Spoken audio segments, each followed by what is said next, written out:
12월 1일 2021년 마지막 달 시작하는 말씀 동무입니다.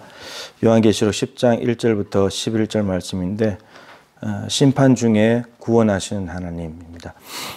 여섯 번째 나팔까지 이제 불려졌는데 일곱 번째 나팔이 나와야 되는데 11장 14절 15절에 가야지 일곱 번째 나팔이 나옵니다.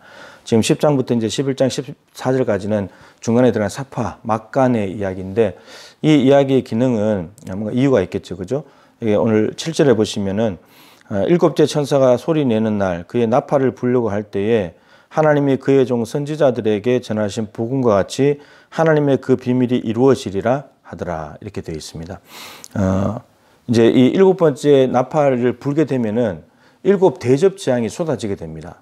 일곱 대접 재앙이 쏟아졌을 때의 그 내용이 뭐냐면은 바벨론은 멸망하고 하나님의 구원이 완성된다는 메시지가 있습니다. 뒤에는.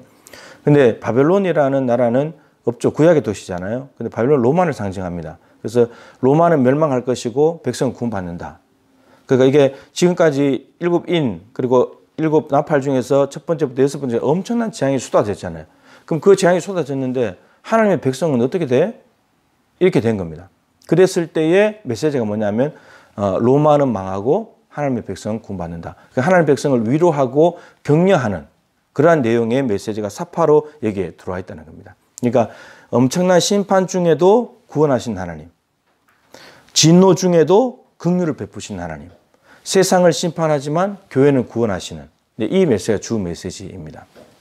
이게 지금 선지자들이 전한 복음과 똑같다 했죠. 구약의 선지자들 그리고 신약의 예수님 그리고 지금 사도 요한이 오늘 11절에 보면 다시 예언하여야 하리라. 사도 요한 보고 너는 예언자가 돼야 돼. 이 세가 다 똑같습니다. 오늘 사도 요한은 이 메시지를 전했죠. 구약에는 남유다가 바벨론에서 침공해서 망했습니다.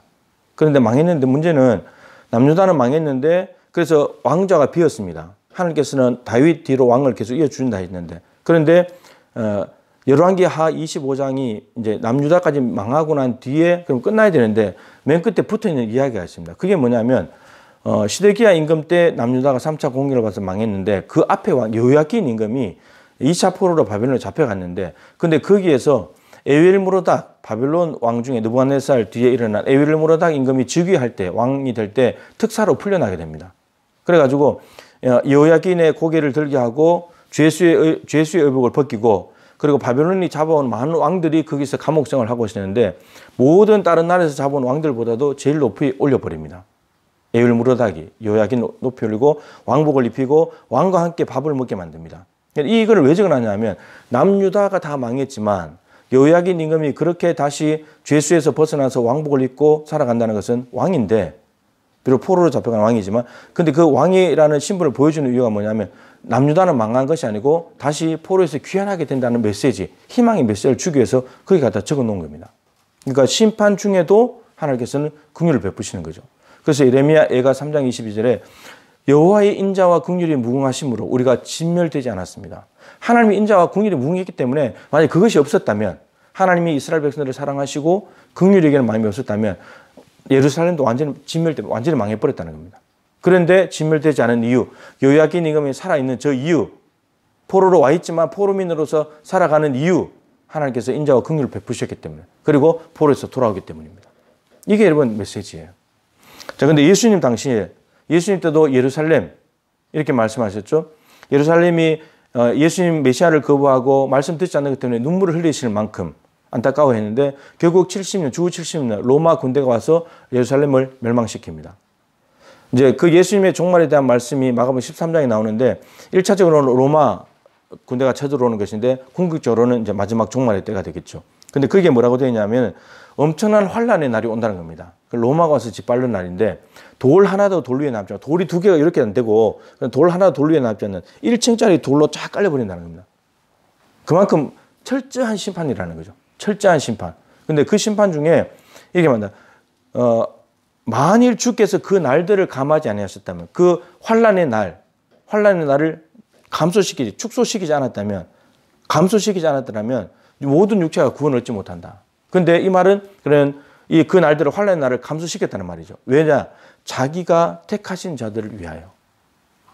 그러니까 엄청난 재난이 쏟아지고 환란이 오는데 하나님께서 예수님께서 자기가 택하신 백성들, 구원받은 백성들을 건져내시려고 그 환란의 날을 줄였다는 겁니다. 여기도 마찬가지죠. 요한계시록에 실제로 이루어지는 거죠. 주를 치시면 그렇게 됐지만 그렇게 됐었고 여기서는 또 말씀하시기를 엄청난 인재앙, 나팔재앙이 대접장에 쏟아지는데 하나님의 백성은 구원받는다. 로마 황제는 지금 엄청나게 핍박하지만 로마 황제는 망할 것이고 핍박받는 교회는 살아나게 된다. 구원받는다. 이것입니다. 이게 계시록이 주는 메시지입니다. 여러분 따라서 우리는 예수 믿었다고 해서 우리의 의로 살아남는 게 아닙니다. 하나님의 인자와 긍휼이 무궁하시기 때문에 심판 중에 구원하시고 진노 중에 긍휼을 잊지 않으시는 분이기 때문에 살아남는 것입니다. 우리가 마지막 엄청난 이 정말 재앙의 때에 붙잡을 수 있는 유일한 길은 하나님의 긍휼하심. 하나님 나를 불쌍히 여겨주십시오. 이것밖에 없습니다. 남아있는 한 달 주님의 긍휼을 힘입어서 11개월 동안 살아온 것처럼 코로나 시기에 하나님의 인자와 긍휼을 힘입어 살아왔습니다. 마지막 한 달도 인자와 긍휼을 힘입어 살기를 원하고 충성하기를 원하고 하나님께 영광 올려드리기를 간절히 소망합니다. 하나님 아버지 감사드립니다. 우리는 밤낮 죄 짓는 게 일이고 악한 것을 생각하는 게 일인데 하나님의 인자와 긍휼이 무궁하시기 때문에 정말 바닥나지 않고 모자라고 부족하지 않기 때문에 충만하기 때문에 우리가 구원 얻게 되고 살아남게 됩니다. 하나님 너무너무 감사드립니다. 마지막 순간까지 하나님의 인자와 긍휼을 붙들고 갈 수 있게 하여 주옵시고 그러기에 죄에 시달려 죄의 종로로 사는 것이 아니라 하나님의 영광을 위해서 하나님께 충성하는 그런 신실한 종이 될 수 있도록 역사하여 주시옵소서. 교회를 사랑하시고 보호하시는 예수님의 귀하신 이름으로 간절히 기도드립니다. 아멘. 마지막 한 달 승리하십시다.